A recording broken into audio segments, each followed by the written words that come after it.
Dans l'Antiquité, le royaume d'Israël, lorsque sa puissance était son apogée, c'était sous David et Salomon. C'est parce que cette époque, ils servaient Dieu de tout leur cœur. Alors, quand nous servons Dieu de tout notre cœur, c'est alors que la nation devient puissante. Comme il est dit dans l'Apocalypse, Dieu a aidé Israël combattre. Ainsi, il a dit aux serviteurs de Dieu, serviteurs de Dieu, vous devez louer Jéhovah. Vous devez louer Jéhovah. Il ne cessait de le répéter. Se dire que ce moment tel, c'est le précleste l'Éternel, qui allait donner le royaume, Israël. Et combattre pour Israël, le précleste l'Éternel, combattit alors la grande Babylone, rendant la puissance de la grande Babylone de plus en plus faible, pour finalement très détruite, au début du mois de février de cette année, en février. Le Saint-Esprit a dit une parole, le pré et le Seigneur ont dit j'ai combattu pour nous. Nous de louer Dieu et de louer le Seigneur, c'est dire que le pré et le Seigneur combattent actuellement pour nous. Nous devons louer le pré et le Seigneur. Alors ce combat, notre obtention du royaume, c'est parce que le pré et le Seigneur combattent pour nous, que nous l'obtenons. Nous n'avons pourtant pas attaqué le royaume de la grande Babylone, ni fait en sorte, et nous n'avons pas non plus la capacité de faire détruire le PCC. Toute cette puissance et cette autorité viennent du Seigneur, viennent du précleste. Le pré et le Seigneur nous disent simplement que nous sommes dans une époque de troubles et d'instabilité mondiale. Cette époque, madame, est une époque de grande instabilité et de grands troubles mondiaux, qui arrivent bientôt. Alors cette époque, que devons-nous faire? C'est de nous consacrer, louer le pré et le Seigneur. Ainsi, le pré et le Seigneur vont fermement nous bénir. Cette bénédiction consiste, nous donner fermement le royaume du pré et du Seigneur, nous le donner pour que nous le possédions. C'est dire que cette époque de grands troubles mondiaux et de grande instabilité, nous devons d'autant plus nous consacrer, louer le pré et le Seigneur. Alors, si nous consacrons louer le pré et le Seigneur, le royaume sera affermi. Pourtant, cette époque, toutes les nations et tous les peuples sont dans l'agitation. Et tant de gens ne savent pas non plus louer le Seigneur, et ne savent pas non plus glorifier le pré et le Seigneur. Ceux-là n'obtiendront pas le royaume, mais pour que nous obtenions le royaume, le pré a fait une alliance. Qui a-t-il promis par alliance de donner le royaume? Le précleste a dit, nous sommes un royaume de louanges. Il a fait alliance pour donner le royaume. Ceux qui louent Dieu et le Seigneur. Bien est-ce aux enfants de la nouvelle terre, il devient un citoyen. Mais il ne va pas obtenir l'autorité de gouverner le pays. Se dire, donner le royaume. Quel genre de personne nous donner le royaume, faisant référence, l'autorité de gouverner Israël. Le fait de nous la donner, l'autorité royale, nous est donne. Se dire donne ceux qui louent Dieu.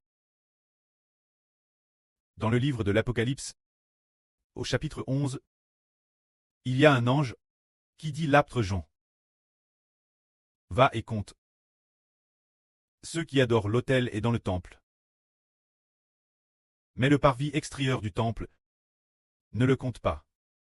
Ce parvis extérieur a déjà été donne aux nations païennes, ce qui signifie qu'il faut compter ceux parmi ces enfants qui adorent encore Dieu. Combien il en reste? Quand cela s'est-il passe, ce n'est pas ce que l'apôtre Jean a crié, bien que ce soit dans une vision, c'est le livre de Jean, mais en réalité, cela raconte que ceux qui adorent dans le temple et l'autel, faites référence pendant la grande tribulation. Il y a encore qui adorent dans le temple, ce qui signifie prier, adorer l'autel, ce qui signifie louer, se dire. Pendant la grande tribulation, y a-t-il encore des gens qui prient Dieu? Y a-t-il encore des gens qui chantent le cantique du serviteur de Dieu, de Mose et de l'agneau? Va et compte. Combien de personnes il reste? Va et compte. Se dire que la fin des temps. Combien de personnes restent imbranlables dans le service de Dieu? Cela raconte que si ceux pendant la grande tribulation continuent de prier Dieu et continuent de louer Dieu par des chants, alors ces personnes vont certainement régner avec les frères Hébreux d'Israël, vont certainement régner avec les frères Hébreux, ce qui signifie gouverner Israël. C'est ainsi que nous obtenons le royaume, c'est par la louange que nous l'obtenons. Par exemple, nous savons tous que l'évangile est désormais imminent, qu'il faut y consacrer tous nos efforts. Mais les frères Hébreux ont pourtant laissé 1 ou 2 mois pour faire de leur mieux, pour reconstruire le temple. Quant au ministre de l'Évangile, il suffit de bien proclamer la vraie. Le reste, elle est aux frères et sûr. Sans s'en préoccuper du tout. Et sans non plus y consacrer trop de temps, mais au contraire faire tout leur possible. Pour construire le temple, est-ce que faire cela est bien ou mal? C'est bien, c'est bien. C'est la bonne volonté du précleste. Ensuite, la quantité de l'Évangile est décide par Dieu. Mais le précleste, comment permettrait-il notre propagation de l'Évangile? C'est la louange au nom du Seigneur Jésus-Christ. Louant Dieu. Ces chansons sont parvenues devant Dieu, sont parvenues devant le Seigneur. Le Seigneur a dit, ils ont DJ, proclame mon nom. Et le pré m'a aussi donné le royaume, l'autorité de gouverner le monde. Il m'a donné cette autorité. Je vais pour mon fils Israël établir le royaume. Il a DJ proclame mon nom. Il m'a DJ craint et m'a DJ aime dans ses chansons. 70% proclame le nom du Seigneur Jésus-Christ. Quant aux autres 30%, bien qu'ils ne proclament pas directement, la plupart d'entre eux contiennent le nom du Seigneur Jésus-Christ. Ou les paroles Madame dites par le Seigneur. Alors le Seigneur a dit au précleste, ils m'ont JM. Ils ont DJ gare mon alliance. L'alliance de Dieu est le nom de Jésus-Christ. L'alliance de Dieu est le nom du Seigneur Jésus-Christ. Le nom du Seigneur Jésus. Nous l'avons proclamé. Alors l'Esprit de Dieu entre en nous. Le royaume de Dieu, nous faisant recevoir l'autorité royale. Cette grande puissance d'autorité, aussi par le nom de Jésus-Christ, entre en nous. Alors le Seigneur dit, ils ont DJ, proclame mon nom. Je vais leur faire hériter de mon royaume. Je vais prendre le royaume de Satan, le lui arracher, pour le donner à Israël, et aux enfants d'Israël. C'est ainsi que nous comprenons qu'établir le royaume, c'est en fait, bâtir, au nom de Jésus-Christ. Proclamer le nom de Jésus-Christ. Louer le précleste, louer le Seigneur, et proclamer le nom de Jésus-Christ. Donner le royaume Israël, ses contenus. Quand nous chantons ces contenus, nous obtenons le royaume. C'est ainsi que nous comprenons de mieux en mieux que c'est de cette façon qu'on obtient le royaume. Tout comme le royaume de David, c'est Dieu qui a fait alliance pour que son royaume dure éternellement. Pour que son trône demeure éternellement. C'est précisément parce que David a établi le temple de l'ancienne alliance, frère sans le David de la nouvelle alliance. Le frère Hbert a eu le nom du Seigneur Christ, le David de la nouvelle alliance. C'est précisément parce qu'il a construit, en raison des chansons. Alors nous devons nous rappeler l'ancien royaume d'Israël. Pour quelle raison le royaume a-t-il pris? Pour quelle raison tête? Le royaume a pris pour une seule raison. Personne ne venait plus servir Dieu. Se dire que personne ne venait offrir les sacrifices du matin et du soir. Les sacrifices de la journée, personne ne les offrait non plus. Le chandelier d'or, personne ne l'allumait plus. Et l'autel d'or, il n'y avait personne. Brûlèrent de l'encens odorant. Dieu. Alors, le jour des expiations. Personne non plus, ni aucun grand prêtre, n'a fait l'expiation pour Israël. Alors, les habituels sacrifices quotidiens du matin et du soir. Il n'y avait déjà plus personne pour les offrir. Le sabbat et ces choses ont tous été abolis. Tout comme les descendants de David. Par exemple, un descendant de David. Il y avait un descendant, nomme Manasse. Il a RGN, pendant ce qui semble être plus de 50 ans ou 60 ans. Régnant plus de 50 ans. Ce roi Manasse a continuellement, pendant des décennies, interdit aux gens d'offrir des sacrifices Dieu. Abolissant ce offert Dieu, abolissant l'autel d'or, fermant les portes du temple, pendant des décennies. Personne ne servait plus Dieu. Ainsi, la puissance du pays a été grandement affaiblie. Plus tard, bien SR les autres monarques étaient presque pareils. Également de manière continue, plusieurs monarques, les descendants de David, qui régnaient, étaient presque tous pareils. Allant Madame juste apporter les autels des dieux étrangers, l'autel du dieu d'Aram, dans le temple, pour offrir des sacrifices aux dieux étrangers, offrant des sacrifices à Aram, le dieu des Araméens, et offrant aussi des sacrifices aux dieux d'autres nations, apportant les autels des dieux d'autres nations, dans, voir Madame, les idoles d'autres nations, dans le temple, pour les adorer.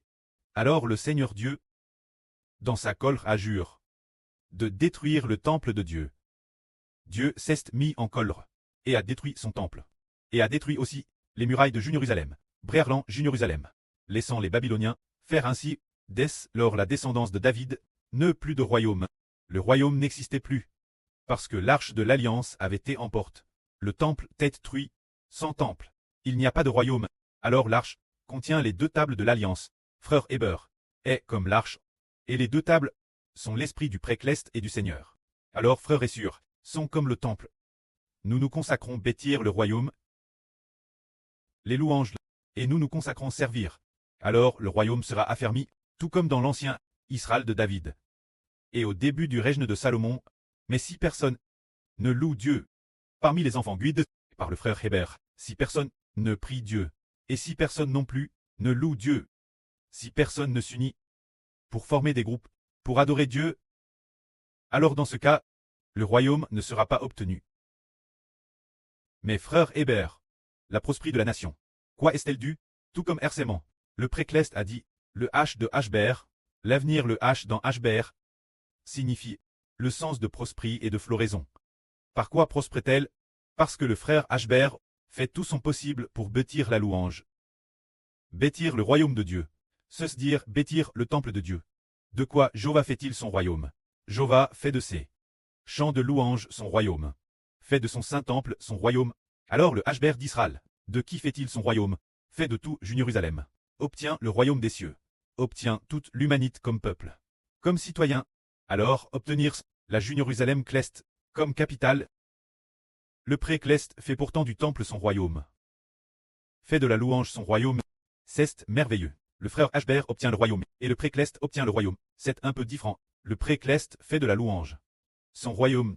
Le frère Hbert bâtit la louange. Alors le pré-cleste donne l'autorité de régner sur le monde Hbert. Offrir la louange Dieu. Dieu donne l'esprit de Dieu Hbert. Hbert obtient alors le royaume.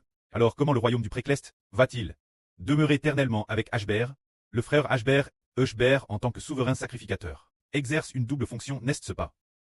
Il a la fonction de souverain sacrificateur, et aussi celle de roi. Se dire s'asseoir sur le trône de gloire, pour projeter la paix et la tranquillité. Ce qui signifie projeter comment? Faire en sorte que Dieu affermisse le royaume pour toujours. De manière imbranlable pour toujours. Donner le royaume Israël, comment projeter cela? C'est projeter, de faire en sorte que Dieu reçoive la louange, et reçoive la gloire. Projeter que tous les enfants servent uniquement le pré-cleste et le Seigneur, avec toute leur vie, croient sincèrement, et marchent devant le pré-cleste. C'est par de tels projets que le royaume est affermi. Alors aujourd'hui nous disons, Ken Ralit, nous obtenons le royaume par la louange, et maintenant nous le bâtissons. Alors ceux qui participent ensemble, l'œuvre de construction, sont équivalents. Ceux qui bâtissent le royaume ensemble. Que la gloire soit auprès et au Seigneur. Amen.